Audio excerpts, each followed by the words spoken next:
Justo ahora son 7:30 de la tarde.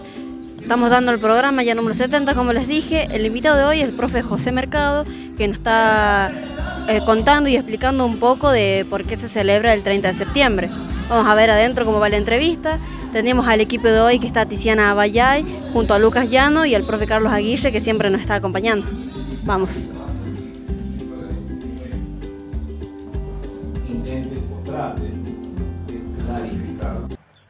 Bien, vamos dando las buenas tardes a todas las personas que están siguiendo el dial del 88.7. Radio Orión, nuevamente otro ladrillo en la pared, se presenta en un día de semana. Hoy, domingo 29 de septiembre, hemos planteado volver a retomar una charla que habíamos empezado con el profesor José Mercado estuvimos presentes y las personas que nos siguen y han podido ver que en el seminario que estuvieron realizando en el CEJA hace unos días, diferentes disertantes hemos podido ser por ahí partícipes y ver el debate que se ha generado a través de las diferentes opiniones y visiones que se dan de a veces de fechas históricas de Chepe, de por qué festejamos un cumpleaños si no sabemos realmente el origen. Son diferentes visiones que se van dando y el profe Carlos junto al profe José Mercado, acompañados por el profe Omar Rodríguez, estuvieron exponiendo en uno de los días que pactaron en el seminario. Entonces, de esta forma, nosotros nuevamente, buenas tardes a las personas que nos están acompañando, gracias Radio Orión.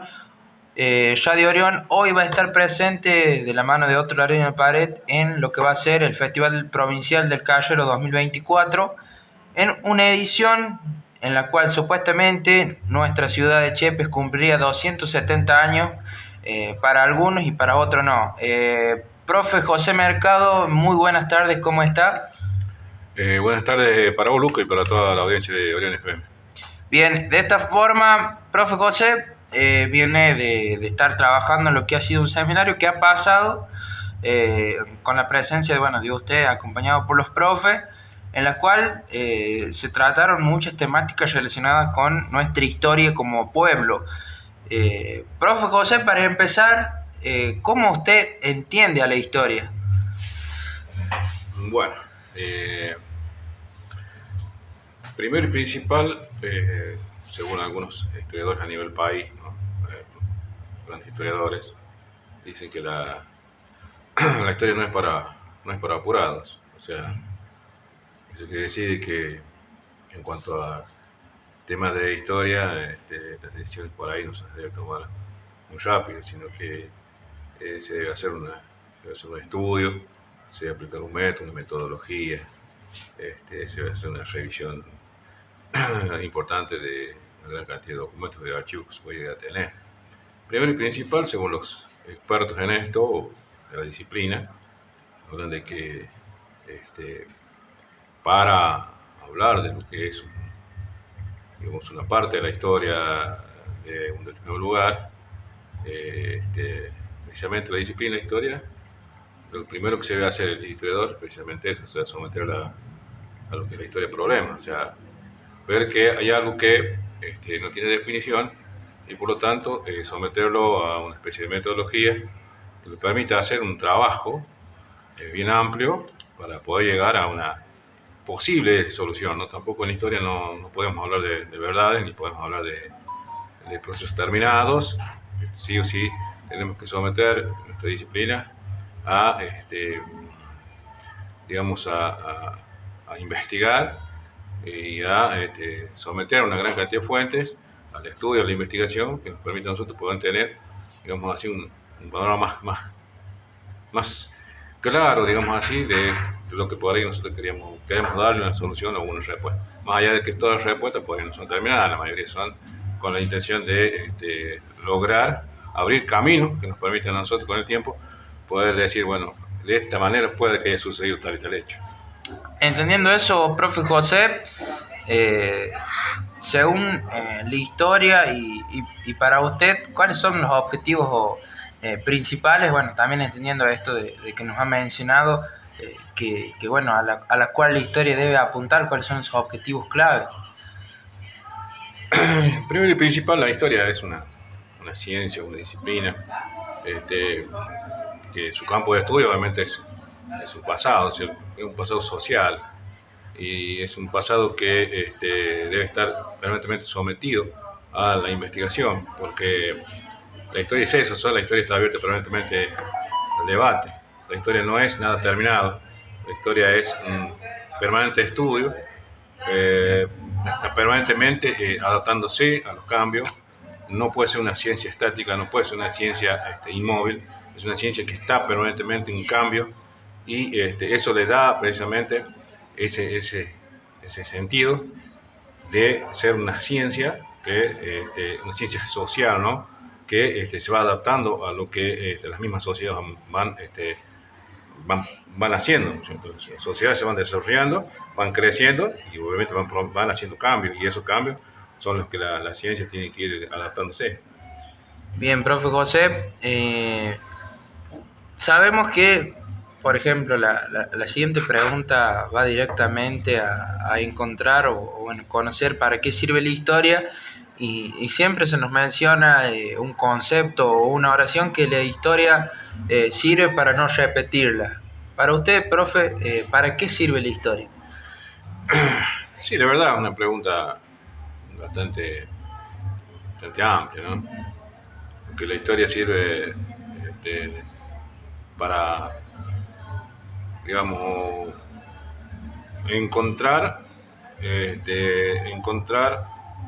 huellas que nos permitan a nosotros poder clarificar un poco ese pasado que a nosotros nos interesa descubrir, ¿sí? Porque a nosotros hoy por hoy nos inquieta un problema que es precisamente el origen de Chepe, por ejemplo, ¿sí? Entonces, la historia, a través de su metodología, puede lograr hacer eso, ¿no? Obviamente, esa metodología debe estar adecuada, debe ser apropiada. ¿Entiendes? O sea, me refiero a la metodología de la investigación. O sea, para la historia, no todo el pasado es, digamos, susceptible de ser estudiado, porque es imposible estudiar todo el pasado que ha sucedido en la humanidad. Entonces, lo que la historia hace es precisamente estudiar aquellos hechos socialmente significativos. O sea, ¿qué quiere decir con esto? Que estudia los hechos que sucedieron en algún tiempo, en un espacio, y que han provocado un cambio, y ese cambio ha perdurado hasta la actualidad.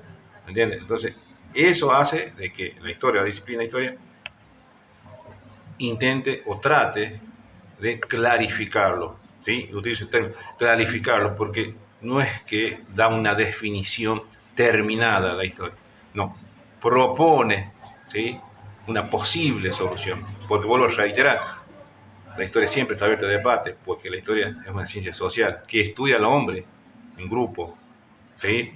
Y para utilizar definiciones más del siglo nuestro, la historia estudia al hombre, pero también a las mujeres, y también en un medio natural, porque ahora se incluye en la definición de historia el tema de el paradigma feminista y el paradigma ecológico. No podemos dejar de fuera eso, ¿sí? Anteriormente sí podíamos hablar de la historia, ¿sí?, de los grandes hombres y todas esas cuestiones, ubicando diferentes teorías, pero lo que nosotros vemos acá es que hay una necesidad enorme de tratar de clarificar algo que nosotros consideramos que es necesario hacerlo, ¿sí? Digo nosotros porque incluye a los otros dos profes, el profe Omar y el profe Aguirre. Profe José, entendiendo esto y la historia siendo una ciencia que está constantemente en cambio y una ciencia social, la historia, ¿quiénes son las personas que las construyen, o el grupo que construyen la historia?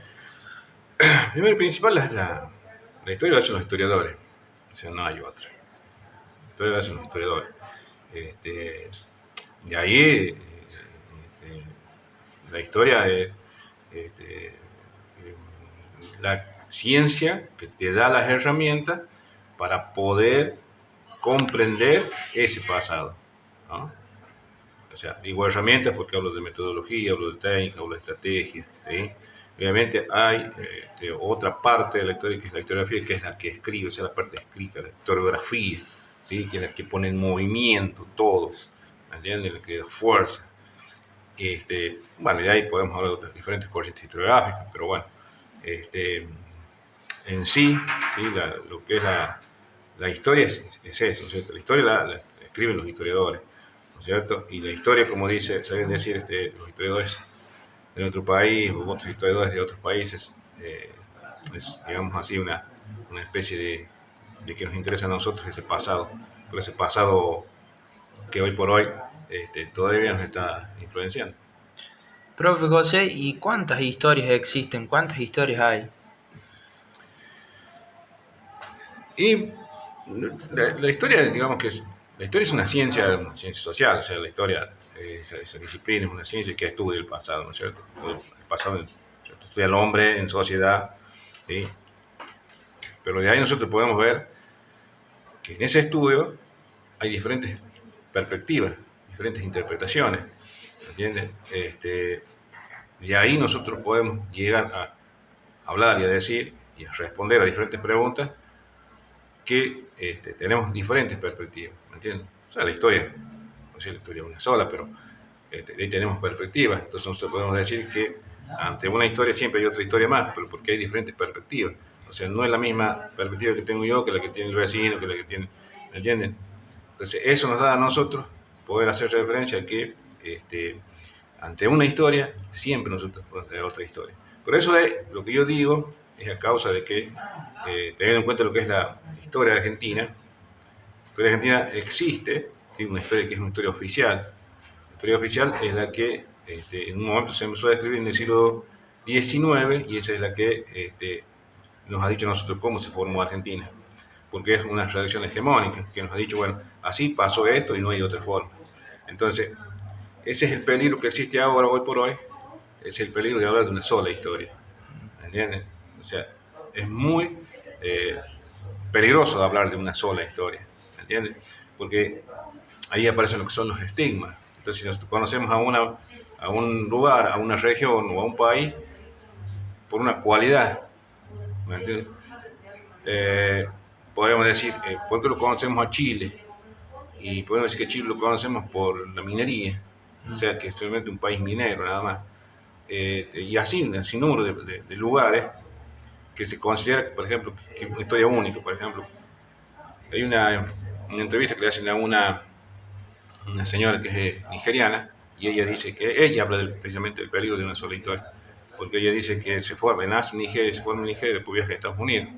Cuando ella viaja a Estados Unidos y se encuentra que los estadounidenses, cualquiera que era de África, considera que África era un país, realmente no es un país, sino que África es un continente. Entonces, porque siempre se forma una sola historia. Entonces, eso es el peligro de una sola historia. A eso yo por ahí me refiero para defender esto que yo digo, que a una historia siempre hay otra historia, ¿sí? Pero para ir más cercano a la disciplina, podríamos decir, ¿no es cierto?, que siempre tenemos diferentes perspectivas. Entonces la historia oficial es esa, la historia oficial de la República Argentina siempre nos enseñaron desde el punto de vista político, y no nos enseñaron una historia, nos enseñaron la historia. Esta es la historia argentina. Realmente no es así porque hay otras formas de hacer referencia al pasado de la República Argentina, y precisamente cuando aparecen otras corrientes historiográficas, como por ejemplo el revisionismo. Bien, de esta manera hacemos mención nuevamente. El profesor de Historia José Mercado con nosotros en estudios en Radio Orión para otro ladrillo en la pared, en lo que es un especial programa número 70, y también lo metemos relacionado también con la parte de la historia, y dentro de en el siguiente bloque vamos a estar hablando un poco de la historia de nuestra ciudad, de Chepes. Así que de esta forma, muy buenas tardes, Orión. Hoy nuestro equipo va a estar haciendo cobertura después de terminar este programa a lo que va a ser el Festival del Carrero. De esta forma, breve pausa musical en el programa radial Otro ladrillo en la pared, y a la vuelta seguimos con la charla con el profesor de Historia José Mercado. Bien, ¿sí? ¿Estamos, Brenda? Bien, continuamos con el programa número 70 con alguien que es palabra autorizada, el profe José Mercado, profe de Historia, investigador también. Bueno, recién Lucas ya había estado iniciando una parte de la nota, y yo por pedido especial, justamente porque entramos en el tema de Chepe, tema que nos convoca con el profe José. Profe José, ¿quiénes deben construir la historia de Chepes? Yo considero que cualquier persona que esté interesada lo puede hacer, no hay problema. Lo importante es tratar de juntarse con las fuentes y con los archivos. O sea, yo en el profesorado dicto una cátedra que se llama Seminario de la Región del siglo XX. Igual uno de los principales, digamos, componentes, vamos a decir, del espacio es ubicar una temática para investigar. Pero lo que solicita ahí es que alguien que pretenda buscar una temática para investigar, lo primero que debe tener es fuentes. O sea, yo no voy a buscar una temática para investigar si no tengo fuentes, no tengo archivos a mano. O sea, no voy a buscar una temática para investigar que sea medio difícil de encontrar archivos, documentos, fuentes que me puedan a mí, con el tiempo, tras la investigación, llegar a resolver una problemática. Entonces, si yo tengo a mano una gran cantidad de fuentes, o sea, cualquiera lo puede hacer, no hay problema. Profe José, dentro de esos todos, uno de los planteos que había surgido ahí en el seminario el otro día era si la política debía ser parte de esa construcción, digo, entendido como política, ¿no es cierto? Generalmente siempre pensamos que los historiadores deberían ocuparse de ese tema, más allá de la comunidad también. Primero y principal, yo te tengo que contestar ahorita de que la historia debe ser imparcial, que es lo que sugieren los grandes investigadores, los grandes historiadores, digamos que son a nivel internacional, que ellos te dicen, primero y principal, la historia sí o sí debe ser imparcial, debe ser reflexiva, debe ser hecha a través de valores, una serie de cuestiones que son propias de la disciplina. O sea, no podemos nosotros inclinarnos por una ideología política para, el que quiera hacerlo lo hace, ¿no? O sea, no hay problema, pero a lo que yo voy es que la historia debe ser hecha con la intención de que los resultados beneficien a la población. O sea, yo no puedo hacer una historia que me beneficie a mí o a un sector de la población. Sí o sí, los resultados que me arrojen a mí, que me den a mí, de una investigación, deben ser de manera tal que esos resultados puedan favorecer a un grupo, a una población, ¿sí? Y no para rédito propio o para una inclinación política. Me parece que, reitero, si yo quiero escribir a favor lo hago, estoy en total libertad de hacerlo, pero la historia propone que si yo hago una investigación, esa investigación debe arrojar datos, resultados que favorezcan a la sociedad en general.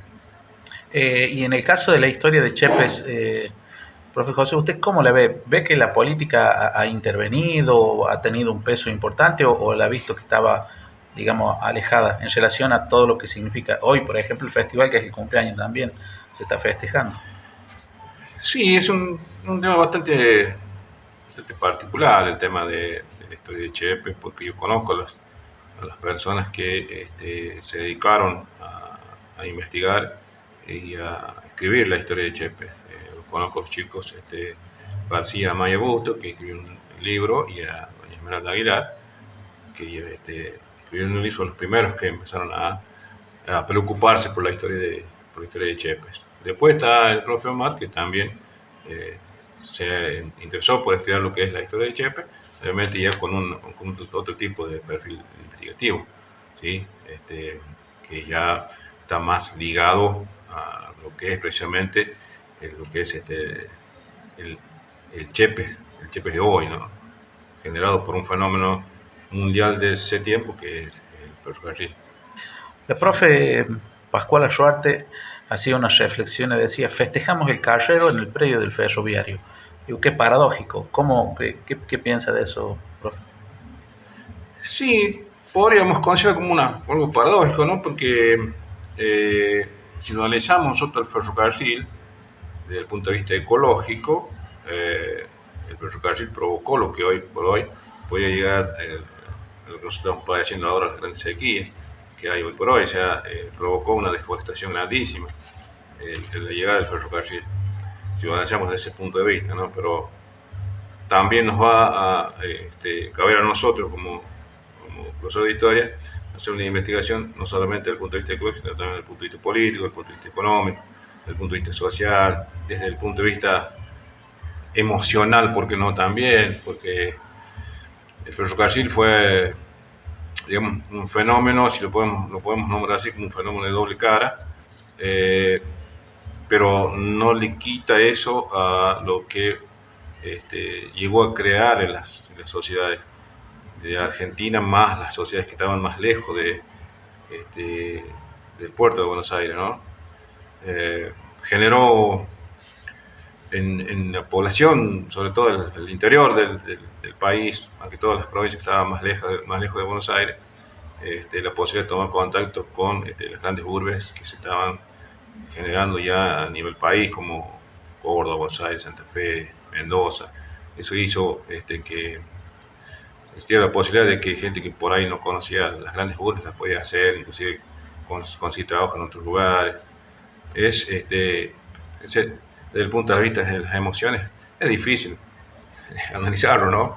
Pero si nosotros analizamos desde el punto de vista económico, el ferrocarril podríamos decir que es un arma inclusive de doble filo, porque si bien pudo lograr tomar contacto de las economías regionales con Buenos Aires, a la misma vez provocó ese vacío de las economías regionales, ¿no? Eso es lo que necesitaba. O sea, que lo que necesitaba el modelo aeroportuario en ese tiempo era precisamente materia prima, que esa materia prima llegaba al puerto y se exportaba directamente a las zonas internacionales, o sea, a Europa, donde había industrias. El modelo aeroportuario fue eso, nada más, poder extraer todo lo que había en Argentina y venderlo. Lo que no hizo el modelo aeroportuario es la industria, y ahí está el problema. Profe José, ¿cuántos años tiene Chepes desde su posicionamiento histórico? Y la verdad que yo no sé cuántos años tiene Chepes, porque no, me gusta que la duda quede planteada, eso me gusta a mí, porque de hecho las preguntas que dan respuestas, siempre las preguntas que dan respuestas son las válidas, son aquellas que te dan la posibilidad de seguir preguntando. Esas son para mí las respuestas andamias que yo le llamo. O sea, o hacer la pregunta, obtener la respuesta, y si esta respuesta te da la posibilidad de hacer otra pregunta, esas son las respuestas válidas, ¿no? Ahora nosotros estamos en una gran duda de decir cuántos años cumple Chepes, más allá de que está documentado la cantidad de años que puede llegar a tener, pero a partir del planteamiento de lo que el profe Omar hace a través de su investigación, entonces ya la duda se genera, ¿no? Y una duda que no es una duda de mala fe, es una duda que cualquiera la puede hacer, no solamente un historiador, sino cualquier persona lo puede hacer. ¿Cuántos años cumple Chepes? Otra pregunta, ¿Chepes viejo y Chepes es lo mismo? ¿Sí? O sea, la economía de subsistencia de ese tiempo, el Chepes viejo, con la economía de subsistencia de este Chepes que se empieza a formar, era la misma.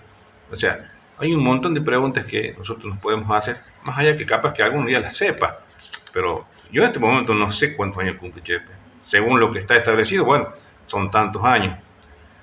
Pero si uno se puede investigar, porque de eso se trata la historia. O sea, la historia no es algo que esté terminado, vuelvo a reiterar, la historia es precisamente algo que todos los días se va debatiendo. Y eso es lo bueno, lo lindo de la historia, ¿no? De poder día a día debatir, día a día preguntarse, todos los días reflexionar. Pero esas dudas, esas preguntas, se las hacen de manera reflexiva y racional, no de una manera que no tenga sentido. Eso es lo que podríamos ir proponiendo, no sé. Podemos ir a una pequeña pausa, Brenda, y después ya entramos en la parte final con la entrevista al profe José. Bien, tercer bloque del programa número 70 con el profe José Mercado. Estábamos hablando de historia y de historia de Chepes y aprendiendo, por supuesto, el profe que tiene ya una trayectoria muy importante, formador de formadores, y bueno, también un tema que nos convoca siempre la historia. Profe José, el otro día en el seminario se hablaba de la esencia de Chepes o de los ciudadanos de Chepes. ¿Usted cómo podría definir o qué podría decirnos de cuál es nuestra esencia, si es que la hay, no sé. No sé, es un tema que no entraría ya, ¿no? Porque me parece que es más para la filosofía, pero bueno, nosotros somos muy particulares hoy por hoy, ¿no? Hablando ya de la actualidad, nosotros somos muy particulares, este, porque somos muy de aceptar a los que vienen de fuera, eh, una aceptación benigna, ¿no? Al que viene de fuera, por lo general es bien recibido. eh, yo lo he visto en algunas cuestiones muy particulares, ¿no? No sé si tendrá que ver con eso, pero lo comento, no tengo problema, pero yo hace 56 años que vivo aquí en Chepe, nací aquí en Chepe, y he visto Chepe formarse, en el año 75, todavía pasaba, el ferrocarril todavía pasaba la máquina negra, ese que echaba humo, y me recuerdo cuando era niño, tenía 3 horas de esa máquina. Y siempre he visto, por ejemplo, de que, volviendo a esto, ¿no? De que por ahí somos de aceptar por allá, a los que vienen de fuera los aceptamos y les damos acogimiento a los que vienen de fuera sin ningún problema y consideramos uno más de nosotros. Por lo general, el que viene de fuera, por ejemplo, los que yo he visto que vinieron, por ejemplo, de Turquía o de aquellos lados, ¿no? Que vienen y ponen su negocio y inmediatamente tienen su aceptación y tienen su buena venta y prosperan. Mientras que por ahí el que es nativo de Chepe por ahí no tiene ese mismo recibimiento, ¿no? Eso lo veo yo, capaz que estoy equivocado.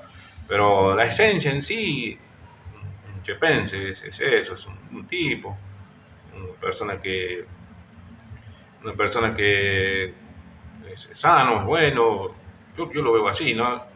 Y más aún la gente de la realidad, ¿no?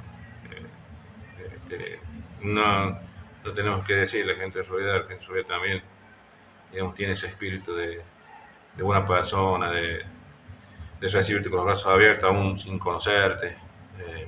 Yo lo veo por ahí, no sé, pero hay otras definiciones, hay otras cuestiones que por ahí hacen de Chepe un chepense distinto a los demás, ¿no? Y para mí yo diría, se identificaría así, ¿no? O sea, idiosincrasia de este tipo de chepense, que cuando vos lo ves ya sabes que es de Chepe. Profe José, encontramos gran confusión en cuanto a los ciudadanos de saber esto de cuántos chepes hay, cuántos años cumple Chepes. ¿Usted cree que llegará el momento en el que todos estaremos casi todos de acuerdo en una fecha? Sí, vuelvo a reiterar, o sea, la historia es eso, es una ciencia que a través de la aplicación de la metodología, y más que todo una metodología reflexiva, racional, porque eso nos va a proponer respuestas, las investigaciones nos van a proponer respuestas que en algún momento pueda favorecernos a todos e incluirnos a todos, porque eso es precisamente lo que es la historia, ¿no? Y para mí en algún momento se tiene que dar eso, de que podamos identificar perfectamente y resolver y dar una respuesta, resolver el problema de Chepes, ¿sí? Chepes como comunidad, Chepes como pueblo, Chepes como ciudad, y no Chepes divididos. Bien, bueno, profe, muy agradecido por haber participado con nosotros en el programa número 70, bueno, por haber brindado su mirada sobre la historia y sobre la historia de Chepes. Así que bueno, muy agradecido. Sí, de todos modos, igual yo agradezco a usted, agradezco a Lucas y a todo lo que es la dirección de la radio, ¿no? Y hacer por una especie para terminar, ¿no? Con lo que es la historia. Nosotros como profesores de historia, conocemos lo que es, cómo se ha hecho el poblamiento en lo que es la República Argentina. Los españoles cuando venían, ellos decían, donde hay indios vamos a poblar, entonces, porque en los pueblos originarios había recursos naturales, y más que todo había agua dulce. Entonces ahí en los lugares donde ellos iban a conquistar, iban a venir a fundar la ciudad. Entonces el formato que traían de España es precisamente ese, se fundó una ciudad, fundar lo que es una iglesia, fundar la casa de gobierno y una plaza. Entonces nosotros vamos a Chepe Viejo, lo que hay en Chepe Viejo precisamente es totalmente español, o sea, hasta la iglesia, la placita, ¿cierto? Que eso hace representar el formato que viene de España. Entonces si nosotros venimos a Chepe no tiene ese formato. Chepe es ¿no? Tenemos acá. Sí. Chepe, podemos decir Chepe no para diferenciar, cosa que yo no estoy de acuerdo con las diferencias. Entonces, ahí nosotros vemos que hay, digamos, que hay una distancia bien, Estructuralmente no es igual. claro, ahí estaría. No respeta ese modelo. No respeta el modelo que venían los españoles. Entonces, ahí vemos cómo el chepe que nosotros decimos viejo, ¿sí? Tiene su forma de fundación, y este casco de chepe, lo vemos precisamente que tiene otro, que es el que se empieza a poblar más allá de que ya, cuando llega el ferrocarril en el año 1903, 1910, ya existía población, ya existía gente asentada, y nada más que después es como que le da forma cuando ya empieza a pasar el ferrocarril y cuando se llama la estación y todo el predio del ferrocarril, que se empiezan a estar las primeras familias ahí, pero ya había anteriormente. Eso hay que aclarar, porque si no puede más confusión todavía. Bien, gracias, profe. No, gracias a ustedes.